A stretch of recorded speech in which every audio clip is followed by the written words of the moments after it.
Hello students. अपने काम को इजी करने के लिए और फास्ट करने के लिए 1822 में पहला कंप्यूटर बनता है चार्ल्स बेबेज द्वारा। यानी Charles Babbage is the father of computer, जिन्होंने पहली बार कंप्यूटर को डेवलप किया अपने काम को इजी करने के लिए और फास्ट करने के लिए, प्लस पे कॉम्प्लेक्स प्रॉब्लम्स को सॉल्व करने के लिए। वो टाइम था और धीरे धीरे करके कंप्यूटर के अंदर भी एडवांसमेंट आती गई और धीरे धीरे कंप्यूटर की स्पीड जो है वो बढ़ती चली गई। पेंटियम से लेकर क्वाड कोर और उसके बाद भी हमारे जो अभी प्रोसेसर्स आते हैं वो सुपर फास्ट स्पीड से चलते हैं। वहीं पे कंप्यूटर से भी मल्टीपल फास्ट स्पीड से चलने वाले सुपर कंप्यूटर्स को भी डेवलप किया गया। यानी जहां पे कंप्यूटर के अंदर में अगर 1 या 2 या फिर 7 8 प्रोसेसर्स होते हैं, वहीं पे सुपर कंप्यूटर्स के अंदर में 50 से 60 हजार प्रोसेसर हो सकते हैं। यानी अगर नॉर्मल कंप्यूटर के कंपैरेटिवली देखें तो supercomputers are near about 50 to 60,000 more powerful, more efficient, और उससे ज्यादा यानी 50,000 फास्ट जो टाइम्स है वो फास्ट हो सकते हैं, उससे ज्यादा एक्यूरेट हो सकते हैं, उससे ज्यादा कैलकुलेशंस कर सकते हैं। लेकिन क्या आप जानते हैं सुपर कंप्यूटर से भी फास्ट काम करने वाले कंप्यूटर्स अभी डेवलप हो चुके हैं। जी हाँ, ऐसे कंप्यूटर्स को हम बोलते हैं क्वांटम। क्वांटम का यहां पे मतलब है इलेक्ट्रॉन्स की बिल्कुल सबसे स्मॉलेस्ट यूनिट को यूज करना इन कंप्यूटर्स। रिसेंटली गूगल ने दुनिया का सबसे बड़ा, सबसे फास्टेस्ट यानी fastest quantum computer of the world develop कर लिया है, जिसका नाम है विलो। विलो ने पूरे जितने भी अभी तक क्वांटम कंप्यूटर्स या सुपर कंप्यूटर्स बने हैं उन सब से लगभग 60 से 70 गुना ज्यादा स्पीड, यानी आप जस्ट चीजों को सोचेंगे और उससे पहले कंप्यूटर जो है आपको ये रिजल्ट दे देगा। जितना सुपर कंप्यूटर्स कई हजार साल में डेटा जनरेट करेंगे, जितना फास्ट वो डेटा जो है कैलकुलेशंस करेंगे, ये पर्टिकुलर क्वांटम कंप्यूटर एक सेकंड में वो कैलकुलेशन कर सकता है। आप सोच सकते हैं कि जितने भी हमारे बड़े बड़े डेटा होते हैं, सैटेलाइट को भेजना है, सैटेलाइट की एक एक सेकंड की डेटा को रिकॉर्ड करना होता है। हमारा जो इंडियन मेट्रोलॉजिकल डिपार्टमेंट जो मेट्रोलॉजिकल क्लाइमेटिक जो कंडीशंस होती है उसको जो नोट करके रखता है, हमारे जो टीवी होते हैं, डीटीएच सर्विसेज हैं, डायरेक्ट टू होम सर्विसेज हैं, हमारे जो पोर्टल्स होते हैं, सारे सुपर कंप्यूटर बेस्ड होते हैं। इमेजिन कीजिए एक ऐसा सुपर कंप्यूटर जो सारे सुपर कंप्यूटर्स के भी फादर हैं एक तरीके से, उसको हम बोलते हैं क्वांटम कंप्यूटर। आइए देखते हैं कि क्वांटम कंप्यूटर किस तरीके से काम करते हैं, गूगल ने इसको किस कॉन्फ़िगरेशन पे बनाया है, इसका क्या फायदा होता है, क्या दुनिया में पहले भी सुपर कंप्यूटर बन चुके हैं और क्वांटम कंप्यूटर बन चुके हैं, और क्वांटम कंप्यूटर सुपर कंप्यूटर से किस तरीके से बेटर है। Definitely UPSC point of view से क्वेश्चन बहुत ज्यादा इंपॉर्टेंट है। इस बार पूछा जा सकता है कि विलो क्या है या फिर ये दूसरे कंप्यूटर से कैसे अलग है। आइए इस चीज को डिटेल में समझते हैं।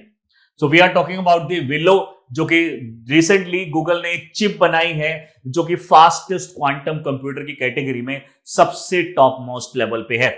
रीडिफाइनिंग क्वांटम कंप्यूटिंग, यानी एक तरीके से क्वांटम कंप्यूटिंग के अंदर भी एक तरीके से बड़ा एवोल्यूशन लेकर आए हैं इस टाइम पे गूगल। और सुंदर पिचाई जो कि सीईओ हैं, उन्होंने इस बात को प्रोक्लेम भी किया है कि उन्होंने 153 क्यूबिट पे काम करने वाला विलो को रिसेंटली डेवलप कर लिया है। और हमारी जो कैलकुलेशंस होती है जो कई हजार साल में होती हैं, वो सिर्फ कुछ माइक्रो सेकंड में हो पाएंगी। डेफिनेटली देखते हैं इसको। Google's new quantum computing chip, जिसको इन्होंने नाम दिया है Willow, is making headline because it represents a significant breakthrough in the quantum computing। एक बहुत ही बड़ा चेंज आया है, यानी इससे पहले किसी भी कंपनी ने इतनी फास्टेस्ट स्पीड वाला क्वांटम कंप्यूटर नहीं बनाया है। Willow is capable of solving complex computation in under 5 minutes. अगर बहुत ज्यादा भी अगर कॉम्प्लेक्स है जिसको हजारों साल लग जाते हैं, 5 मिनट में इसको कर सकता है, जो कि हमारे जो नॉर्मल सुपर कंप्यूटर्स हैं 10 सेप्टिलियन ईयर्स लगाएंगे। आप इमेजिन कीजिए, सुपर कंप्यूटर बहुत फास्ट चलते हैं हमारे नॉर्मल कंप्यूटर से। सो कंप्यूटर ऑलरेडी बहुत ज्यादा फास्ट हो गए हैं, उससे भी लगभग 50-60 हजार से ज्यादा टाइम्स जो स्पीड है वो हमारी सुपर कंप्यूटर्स की होती है। और मान लीजिए कि सुपर कंप्यूटर जो अपना डेटा 10⁻24 ईयर्स में कंप्लीट करेगा। यानी जब सुपर कंप्यूटर को भी 10⁻24 ईयर्स लगेंगे उस डेटा को सॉल्व करने में, उस कैलकुलेशन को करने में, डेटा इंटरप्रेट करने में, quantum computer, willow quantum computer इसको जस्ट 5 मिनट में कंप्लीट कर देगा। तो आप सोच सकते हैं कितना बड़ा इवोल्यूशन, कितना बड़ा चेंज आ जाएगा हमारे कंप्यूटिंग सिस्टम के अंदर में। कोई भी चीज अब इम्पॉसिबल नहीं रह जाएगी, हर कैलकुलेशंस हम इससे कर सकते हैं, इनफाइनाइट अटेम्प्ट्स हम दे सकते हैं, हम ब्लॉकचेन और क्रिप्टो करेंसी को इजीली इंप्लीमेंट कर सकते हैं, उसके तोड़ निकाल सकते हैं, उसकी कीज निकाल सकते हैं, और भी बहुत कुछ किया जा सकता है अगर हम इसको प्रॉपरली यूटिलाइज करें तो। डेफिनेटली जो विलो है ये लगभग हम बात कर रहे थे state of the art quantum computing है, एकदम से डिफरेंट कैटेगरी का सुपर क्वांटम कंप्यूटर है। डेफिनेटली आपको याद रखना है कि ये 105 क्यूबिट पे काम करेगा। इससे पहले इन्होंने 53 क्यूबिट पे भी बनाया था, लेकिन अभी इन्होंने जो लेटेस्ट अभी जो प्रोक्लेम किया है दैट इज 153 यानी 105 क्यूबिट पे काम करेगा। क्यूबिट क्या चीज है, क्वांटम कैसे काम करता है, इसको अभी समझेंगे। इससे पहले मैं आपको बता दूं, it significantly reduce the error, यानी जो एरर होने के चांसेस होते थे दूसरे सुपर कंप्यूटर्स और कंप्यूटर्स में, वो काफी हद तक कम हो जाएंगे या फिर खत्म ही हो जाएंगे, एरर फ्री हो जाएगा हमारा computing system. It features component such as single और 2 क्यूबिट गेट्स, क्यूबिट रिसेटिंग और रीड आउट जो होता है हमारे नॉर्मल सुपर कंप्यूटर्स के अंदर में, वो उसको रिप्लेस कर देगा और इन सब चीजों को एक तरीके से इसका एक एडवांस वर्जन यहां पे आ जाएगा। यानी जो अभी तक हम 2 क्यूबिट पे काम करते हैं, 2 क्यूबिट गेट्स पे काम करते हैं, क्वांटम के अंदर में 2 क्यूबिट गेट बनाया गया था 1990s के अंदर में यूएसए द्वारा, बट अभी जो रिसेंटली इन्होंने डेवलप किया है, तो आप इमेजिन कर सकते हैं 2 क्यूबिट था पहले और अब है हमारा 105 क्यूबिट, तो कितना टाइम्स हमारी स्पीड बढ़ जाएगी। Already 2 qubit fastest quantum computer था वर्ल्ड का, लेकिन अब ये हो चुका है fastest quantum computer. This have been meticulously engineered, integrated to ensure seamless performance, और इसके अंदर में जो लैगिंग है with no lagging, यानी इसके अंदर में लैगिंग जो है वो खत्म हो जाएगी, यानी जो लेटेंसी होती है काम करने के बीच में, जो रुकावट और जो टाइम लगता है वो ऑलमोस्ट नेग्लिजिबल हो जाएगा। यानी इनफाइनाइट कैलकुलेशंस आप बिल्कुल मिनिस्क्यूल लेवल पे, टाइम स्केल पे कर पाएंगे, जो कि एक बहुत ही बड़ा एवोल्यूशन ये ला सकता है। एरर फ्री हो जाएगा। 10 सेप्टिलियन यानी 10⁻24 के आसपास में ये जो एक तरीके से कैलकुलेशंस होंगी उसको ये एक यानी कुछ मिनट में ही इसको कन्वर्ट कर देगा। सबसे पहले समझने की कोशिश करते हैं बहुत ही लेमन लैंग्वेज में कि ये क्वांटम कंप्यूटिंग आखिर काम कैसे करता है। कोई भी कंप्यूटर होता है वो हमारा, उसके अंदर में सबसे मोस्ट इंपॉर्टेंट जो कंपोनेंट होता है that is known as processor. ये प्रोसेसर ही एक ऐसी चीज है जो सारा कैलकुलेशन करेगा। आपने सुना होगा कि computer understands only binary language, 0-1 की लैंग्वेज ही ये समझता है। तो हमारे सारे कंप्यूटर जो होते हैं प्रोसेसर से बने होते हैं। जो नॉर्मल कंप्यूटर्स हम लोग घर पे काम करते हैं उसमें 4 से 8 प्रोसेसर होते हैं इन टोटलिटी। प्लस में यहीं पे अगर हम सुपर कंप्यूटर्स की हम बात करें तो सुपर कंप्यूटर्स में ये जो मात्रा है ये बढ़ के हो जाती है 50-60 हजार, और कहीं कहीं पे इसको 1 लाख प्रोसेसर, यानी अगर हम माने यानी इसके कंपैरेटिवली 1 लाख प्रोसेसर यहां पे हम यूज करते हैं। यानी उसी चीज को हमने मल्टीपल टाइम्स कर दिया है सुपर कंप्यूटर के अंदर में, तो हमारी ऑटोमेटिकली स्पीड फास्ट हो जाती है। जबकि यहां पे जो हमारा सिस्टम होगा बाइनरी सिस्टम होगा जिसमें हम 0-1-0-1 लेके चलते हैं, और यहां भी हमारा सिस्टम बाइनरी होगा, यानी दोनों में बाइनरी सिस्टम को ही यूज किया गया है। लेकिन फर्क इतना है कि यहां पे प्रोसेसर्स की जो क्वांटिटी है वो कम होती है, यहां पे मल्टीपल टाइम्स प्रोसेसर को यूज करके हम स्पीड को बढ़ाने की कोशिश करते हैं। लेकिन मैकेनिज्म जो है ट्रांजिस्टर का वो सब एक ही होता है।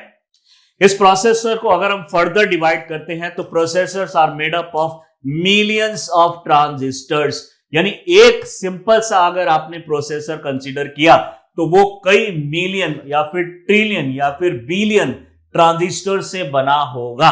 यानी एक छोटा सा प्रोसेसर जो आपके कंप्यूटर में दिखता है, इतना प्रोसेसर और उससे भी छोटा प्रोसेसर, ये प्रोसेसर के अंदर में मिलियंस ऑफ ट्रांजिस्टर सर्किट्स होते हैं। ट्रांजिस्टर से जब इलेक्ट्रॉन पास होते हैं तो उसको बोला जाता है 1, और अगर पास नहीं होता है तो उसको हम बोलते हैं 0। एक सिंपल लैंग्वेज में अभी इसको समझने की कोशिश कर रहे हैं। तो मान लीजिए हमारे पास एक ट्रांजिस्टर है, दिस इज एक्चुअली ट्रांजिस्टर। आपने जब अपने सर्किट्स वगैरह कभी खोल के देखे हैं तो आपने देखा होगा कि हमारे इलेक्ट्रॉनिक सर्किट्स में इस तरह की कोई चिप होती है, इसी चिप को हम बोलते हैं ट्रांजिस्टर। इसके अंदर में बहुत सारी छोटी छोटी फाइन लाइनिंग्स होती हैं और उसको हम ये इस तरीके से रिप्रेजेंट कर सकते हैं। करंट यहां से एंटर करता है, जनरली ये हमारा एक डॉपिंग पॉइंट होता है और यहां पे NPN जंक्शन है, तो करंट यहां से एंटर करेगा, यानी यहां से एंटर करेगा और फिर ये इस साइड से पास होगा या इस साइड से पास होगा। ये डिसाइड करता है ये बाइनरी सिस्टम ये क्या बनाएगा। अब ये लैंग्वेज ही समझ सकता है हमारा कंप्यूटर। तो अब इस चीज को थोड़ा सिंपल लैंग्वेज में समझने की कोशिश करते हैं। तो मान लीजिए हमारे पास एक ट्रांजिस्टर है, suppose this is our transistor. इसके थ्रू हमारा इलेक्ट्रॉन पास होता है और जब इलेक्ट्रॉन इस ट्रांजिस्टर के थ्रू यानी इस सिस्टम के थ्रू पास होता है, यानी इस ट्रांजिस्टर के थ्रू पास होता है, तो हम इसको एक टर्म देते हैं 1। यानी अगर ये पास हुआ तो ये 1, जितने टाइम में ये पास नहीं हुआ उसको मानते हैं 0। फिर 2 बार ये पास हुआ तो 1 1, और जितने टाइम ये पास नहीं हुआ तो हमें कुछ माइक्रोसेकंड के बेसिस पे उसको हम 0 0 कंसीडर कर लेते हैं। मान लीजिए ये यहां से करंट एंटर किया और ये यहां से इस तरीके से पास हो गया, तो ये है 1। उस टाइम पे ये यहां से पास नहीं हुआ तो this is 0। Second time this again pass through this, तो इसको हम दोबारा से 1, और ये यहां से पास नहीं हुआ तो दिस इज 0। थर्ड टाइम मान लीजिए अब ये करंट यहां से पास हो गया, तो यहां पे हो जाएगा 1 और यहां पे हो जाएगा 0। इस तरीके से हमारे बाइनरी सिस्टम्स को बनाया जाता है। अब जितनी फास्ट हमारा इलेक्ट्रॉन यहां से पास करेगा उतना ही फास्ट हमारा ये बाइनरी सिस्टम होगा और उतना ही फास्ट ये इसको कंसीडर करेगा या फिर हमारी जो स्पीड है उसको ये बढ़ाएगा। अब ये डिपेंड करता है कि आपका ये कितना फास्ट यहां से पास हो रहा है, जिसकी वजह से इस बीच में जो ट्रांजिस्टर है उसको अलग अलग तरीके से डिजाइन किया जाता है। And gate, nor gate, nor gate, इस तरीके से अलग अलग गेट बनाए जाते हैं। This type of gate, this type of gate, this type of gate. इस गेट को बनाने से हमें इसमें थोड़ा फास्ट स्पीड हो जाती है, यानी जब ये यहां से पास हो रहा है तो वहां पे 1, यहां से पास हो रहा है 1, दूसरे जगह पे 0, तो एक ही टाइम पे हम 2 कोडिंग बना पा रहे हैं। यानी कंप्यूटर को सिर्फ करंट समझ में आता है, उसको ना ही 1 समझ में आता है ना ही 0। उसको हम एक तरीके से लैंग्वेज, जैसे हम ABCD करके Z तक अल्फाबेट्स को यूज करते हैं और उससे वर्ड्स बनाते हैं, बिल्कुल वैसे ही कंप्यूटर इन 0101 को यूज करके वर्ड्स बनाता है। ऐसे ही एक इसकी लैंग्वेज है। मान लीजिए जस्ट एग्जांपल 011 को ये समझेगा कैट और इसको समझेगा ये बैट। इस तरीके से that is how computer understand our language. तो अगर कंप्यूटर यहां से इस तरीके से पास हो रहा है तो मान लीजिए जस्ट एग्जांपल मैं आपको समझा रहा हूं, यहां पे मान लीजिए बैट, यहां पे कैट, इसी टाइम पे एक और ऐसा एक ट्रांजिस्टर होगा, ट्रांजिस्टर के थ्रू एक और सिस्टम चल रहा होगा 01 11 00 इस तरीके से, तो ये एक अलग सिस्टम बनेगा, ये अलग सिस्टम बनेगा। ये सारी अलग अलग इंडिविजुअल कैलकुलेशंस है। जितने ज्यादा ट्रांजिस्टर्स हम यूज करते हैं उतनी ही अलग अलग ऐसी कैलकुलेशन साइमल्टेनियसली हो पाती है। दिस इज द नॉर्मल जो हमारे कंप्यूटर या फिर सुपर कंप्यूटर में जो मैकेनिज्म लगा होता है उसके अंदर, यानी हमारे सुपर कंप्यूटर के अंदर में 50,000 से 1 लाख 1.5 लाख प्रोसेसर होते हैं। उन प्रोसेसर के अंदर में, एक प्रोसेसर के अंदर में मिलियंस ऑफ ट्रांजिस्टर्स होते हैं।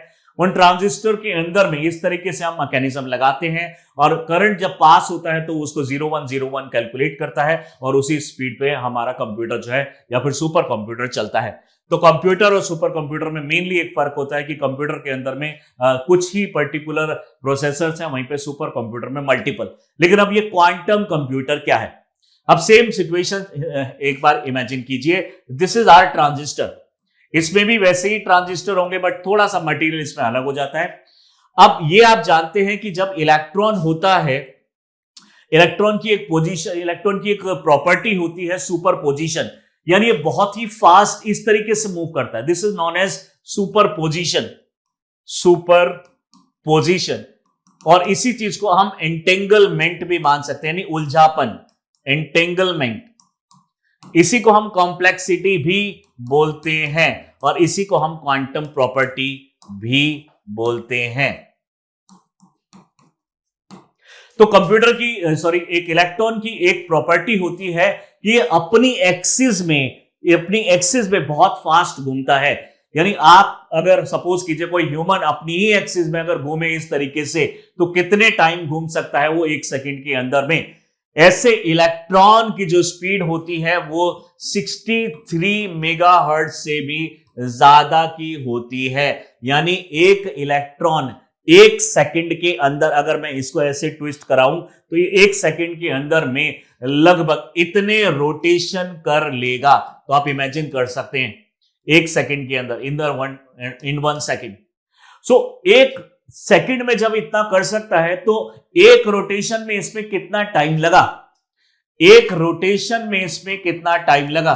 तो एक रोटेशन का अगर हम एक अंदाजा लगाने की कोशिश करें तो लगभग इतने सेकंड्स लगते हैं एक रोटेशन के अंदर।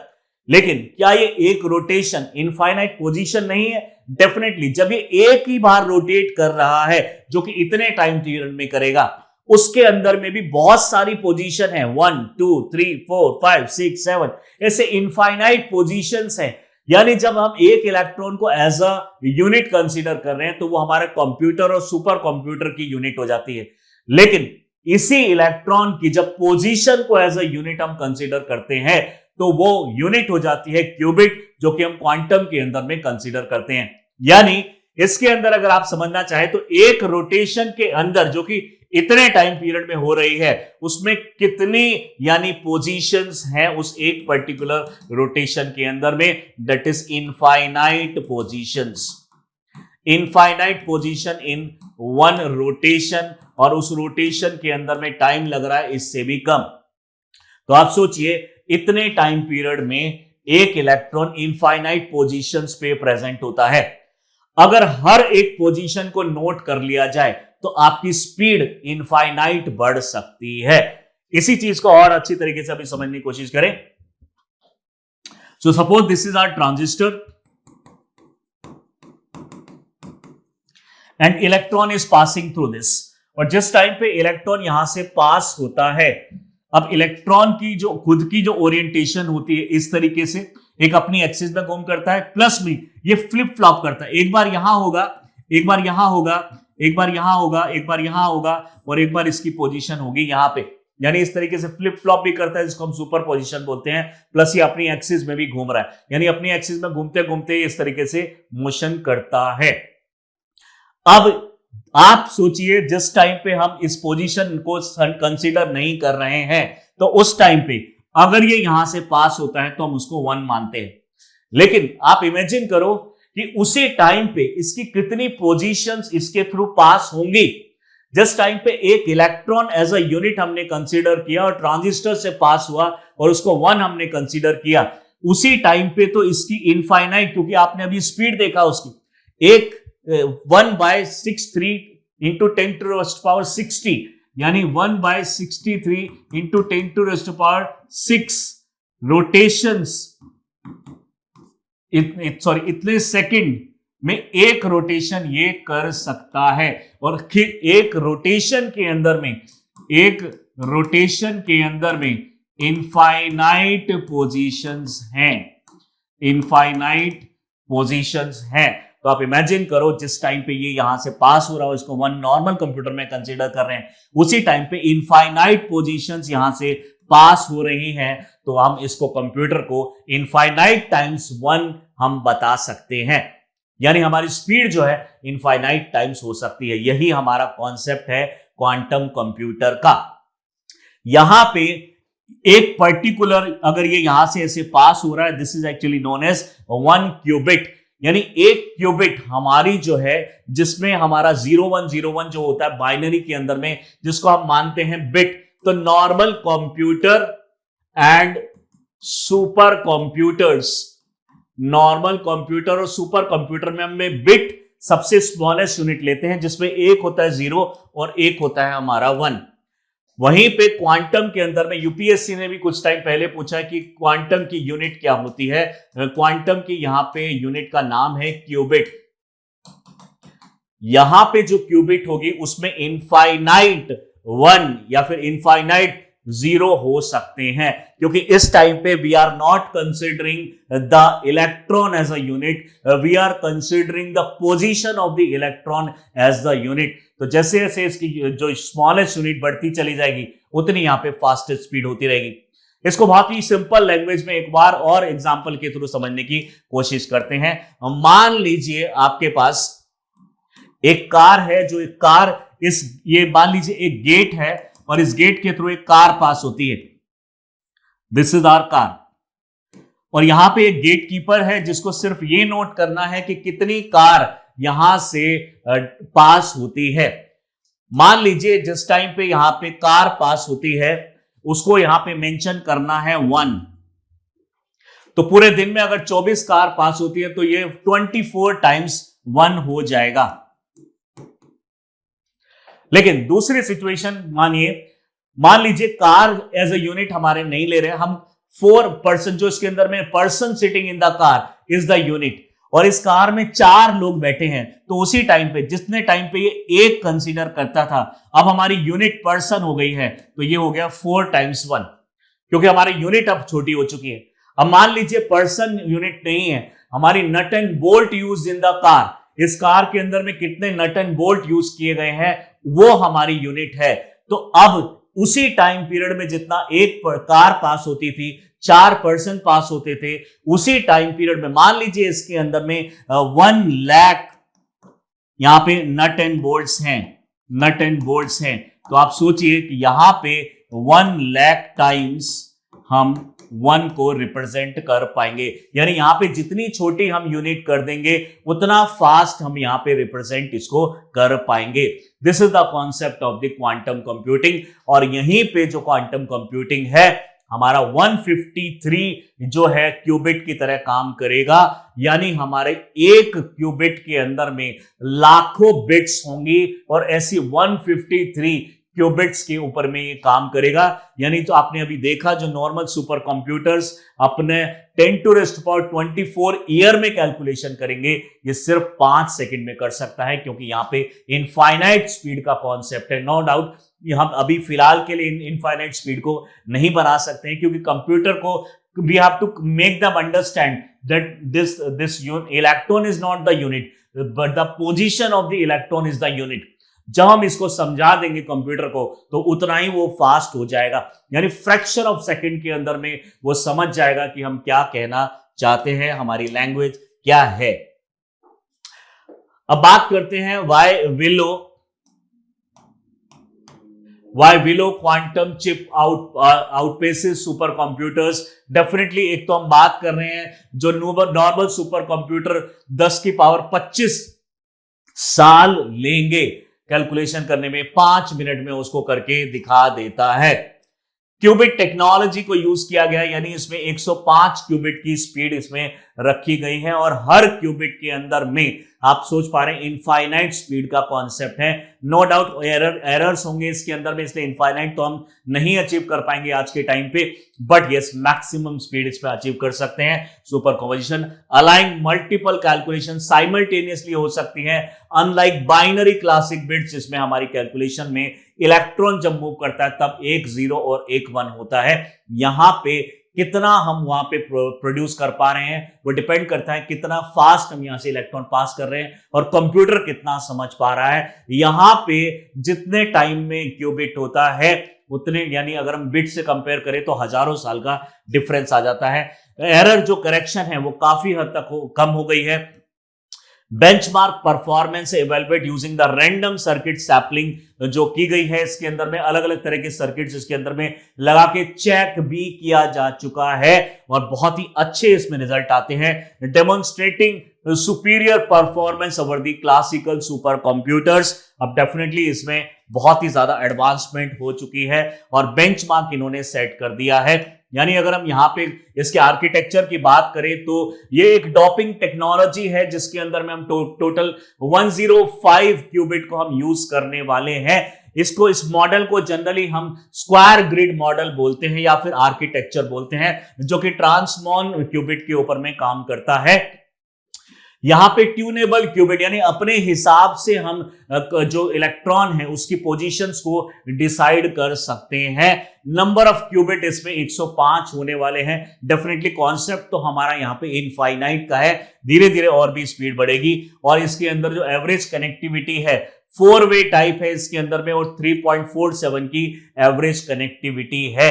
यानी यहां पे क्या होता है, पीएनपी जंक्शन में पी से उठ के एक इलेक्ट्रॉन आएगा, एन में जंप करेगा, एन से उठ के एक पी में जंप करेगा, तो जो जंपिंग का टाइम पीरियड है वो 3.47 के बीच में है। यहां पे जो हमारा T1 है यानी जो टाइम ऑफ रिलैक्सेशन है वो हमने 20 से 100 माइक्रोसेकंड का है। यानी 0 और 1 जो होने के बीच का जो टाइम पीरियड होता है, जिसमें कंप्यूटर समझेगा कि ये 0 है ये 1 है, उसका जो टाइम पीरियड आप सोच सकते हैं कि कितना कम है, 20 से लेकर 100 माइक्रोसेकंड। और जो एरर डिक्रीज का रेट है वो 2 टाइम्स हमारा बढ़ गया है, यानी हम एरर कम मिलेगा हमें इसके अंदर में। और uniquely suited to error correction, हम स्केलिंग और जो अलग दूसरी एप्लीकेशंस है वो भी इसके अंदर में कर पाएंगे। तो डेफिनेटली एक बहुत ही अच्छा कंप्यूटर इन्होंने अभी डेवलप किया है। ऐसा नहीं है कि जो गूगल है उसने ही अपने कंप्यूटर डेवलप किए, बट यस गूगल का सबसे पहला फास्टेस्ट क्वांटम कंप्यूटर है। लेकिन इससे पहले जो सुपर कंप्यूटर्स बनाए गए हैं जो कि इससे काफी कम स्पीड के होते हैं, उसमें भी बहुत पहले रेवोल्यूशन आया था। हमने भी 80s के अंदर में सबसे पहला सुपर कंप्यूटर बनाया था 1980s के अंदर में, जिसमें स्पेशली अगर हम बात कर रहे हैं तो पुणे में इसको पहली बार बनाया गया था। और पुणे के अंदर में परम नाम का सुपर कंप्यूटर सबसे पहले इंडिया में बनाया गया था। फ्रंटियर यूएसए इन्होंने 22 में लॉन्च किया है सुपर कंप्यूटर यूएसए ने। Frontier is the world's fastest supercomputer की कैटेगरी में आता है। 1.5 एक्सा फ्लॉप, फ्लॉप का मतलब होता है फ्लोटिंग पॉइंट ऑपरेशन पर सेकंड, यानी कितनी ऑपरेशन यानी कितनी कैलकुलेशन आप एक सेकंड में कर सकते हैं। फुगाटकू जो है जापान ने बनाया 2020 के अंदर में, और ये एआई और साइंटिफिक रिसर्च के लिए फेमस है। 442 पेटा फ्लॉप यानी फ्लोटिंग पॉइंट ऑपरेशन पर सेकंड के लिए ये इसकी स्पीड है। लूमी जो कि फिनलैंड ने इसको डेवलप किया है 2022 में, aims to provide high performance computing for European research. ऐसे ही समिट बनाया यूएसए ने 2018 में, और फास्टेस्ट सुपर कंप्यूटर था उस टाइम का, 148 पेटा फ्लॉप की स्पीड थी इसके अंदर में। सियरा यूएसए ने इसको डेवलप किया 2018 में, और ये ऑप्टिमाइज फॉर साइंटिफिक सिमुलेशन के लिए यानी साइंटिफिक कैलकुलेशन सिंपल लैंग्वेज में करने के लिए बहुत ज्यादा हेल्पफुल था। 125 पेटा फ्लॉप की इसमें स्पीड हमने अचीव की। सनवे टाइह्यूलाइट जो है चाइना ने डेवलप किया 2016 में, ये उस टाइम का सबसे फास्टेस्ट था 93 पीटीएफ के साथ में। वहीं पे पर्ल मुटर जो यूएसए ने बनाया 2022 में, फोकस ऑन ये भी एआई और डेटा साइंस के ऊपर में ज्यादा काम करता है। सीलीन बनाया यूएसए ने 2020 में, जो कि एआई और डीप लर्निंग के लिए है। 63.5 पेटा फ्लॉप पे। त्याने 2 ये उस टाइप का सबसे फास्टेस्ट कंप्यूटर था कुछ टाइम पहले, 2015 में बनाया। कई साल तक ये फास्टेस्ट रहा और हाई परफॉर्मेंस कंप्यूटिंग कैपेबिलिटी के लिए ये जाना जाता है। अदस्ट्रा फ्रांस ने जो डेवलप किया है 2022 में, और ये भी साइंटिफिक रिसर्च के लिए, स्पेशली यूरोपियन साइंटिफिक रिसर्च के लिए बहुत ज्यादा इनके लिए हेल्पफुल रहा। अगर हम रिलेशन की बात करें, डिफरेंस की बात करें, तो यहां पे क्वाड्रिलियन ऑफ कैलकुलेशन जो कई साल में हो रही है, यहां पे कुछ ही पर्टिकुलर टाइम में कर सकता है। यहां पे अगर हम बात करें तो 10⁻25 ईयर में जो कैलकुलेशन ये कर पा रहा है 5 मिनट में कर देता है, और यहां पे बहुत ज्यादा टाइम लगता है। Typically do not require the same level of error correction, advance exponential error correction, reducing error rates. और यहां पे हमने एडवांस टेक्नोलॉजी, यानी आप एक चीज को जब 10 तरीके से अटेम्प्ट करने की कोशिश करेंगे तो एरर होने के चांसेस कम हो जाते हैं, और यहां तो इनकी टेंडेंसी इनफाइनाइट अटेम्प्ट्स की है। एटलीस्ट बिलियंस ऑफ कैलकुलेशंस ये कर सकते हैं माइक्रो सेकंड्स के अंदर में। फर्दर आर्किटेक्चर की अगर हम बात करेंगे तो superconducting transmon qubit at low temperature यहां पे रखा गया है। यानी एक ट्रांसमॉन एक तरह के ऐसे कंप्यूटर्स होते हैं जो 0-1 के बेसिस पे जनरली काम करते हैं, और उसके जो फर्दर आप बोल सकते हैं कि क्वांटम लेवल पे काम करते हैं, और हीटिंग मैकेनिज्म इसके अंदर में कम होता है। वहीं पे इस पर्टिकुलर का अगर हम देखें तो हीटिंग भी इसके अंदर में ज्यादा होती है और सेमीकंडक्टर डिवाइसेस को इसके अंदर में यूज किया जाता है। यहां पे हम इसको क्रिप्टोग्राफी के लिए भी यूज कर सकते हैं। डेफिनेटली यहां पे न्यूक्लियर रिसर्च और बड़े बड़े डेटा को जहां पे एक्सेस करना होता है, टाइम का जहां पे हमें ज्यादा इशू नहीं है, वहां पे सुपर कंप्यूटर को यूज किया जा सकता है। रैंडम सर्किट सैंपलिंग हो सकती है, यानी अगर एक सर्किट इसको अगर वहां पे कैलकुलेशन नहीं हो पा रही तो इमीडिएटली दूसरे सर्किट पे स्विच कर जाता है, जबकि यहां पे इतना ज्यादा नहीं हो पाता है। यहाँ पे वेरियस मैट्रिक्स यानी लिनपैक जैसे जो हमारे मैट्रिक्स है, एक कैलकुलेशन करने का एक तरीका है जिसको हम लिनपैक बोलते हैं, उसको ये फॉलो करता है। जबकि यहां पे ये रैंडम एक तरीके से कुछ भी पिक कर लेता है, यानी जितने भी अटेम्प्ट हो सकते हैं ये एक ही बार में उसको करने की कोशिश करता है। Why India has a lot of catch up to do? Definitely India पीछे नहीं है। इंडिया भी नेशनल क्वांटम मिशन लेकर आया था जिसमें हम क्वांटम के ऊपर में रिसर्च कर रहे हैं। बहुत सारे इंस्टीट्यूट, आईआईटीज और हमारा जो खुद के रिसर्च इंस्टीट्यूट्स है वो इसमें इन्वॉल्व हैं। और the mission will establish 4 thematic hub in top institute fostering research and development in quantum computing, communication, sensing, material, driving economic growth and technological innovation के लिए हमने भी ये मिशन लेकर आया था अप्रैल 2023 के अंदर में, ताकि हमारी टेक्नोलॉजी भी यानी दूसरी कंट्री से पीछे ना रहे। डेफिनेटली हम भी इसके अंदर में काफी अच्छा एडवांसमेंट और एडवांस सुपर कंप्यूटर्स बना रहे हैं और क्वांटम कंप्यूटर्स भी अभी बनाना स्टार्ट कर दिया है। It leverages quantum mechanics to revolutionize our molecular understanding, जो डीप अंडरस्टैंडिंग होती है। क्योंकि आप देख रहे होंगे ज्यादातर जो डिजीजेज होती हैं वो सेल से रिलेटेड होती हैं। अगर सेल के मॉलिक्यूल्स को हम डिटेल स्टडी कर ले तो बहुत सारी डिजीजेज को भी सॉर्ट आउट किया जा सकता है।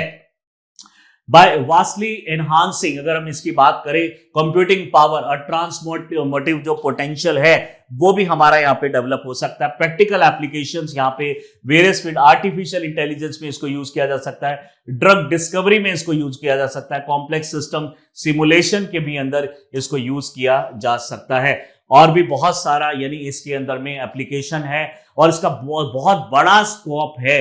ये quantum computing specially super computer से मल्टीपल टाइम्स फास्टेस्ट होने की वजह से बहुत सारी मिस्ट्री को भी सॉल्व कर सकता है। यहां तक कि dark matter, dark energy, universe, space science के बारे में भी ये डिटेल में अटेम्प्ट देके उसको एक डिटेल आइडिया लगा सकता है।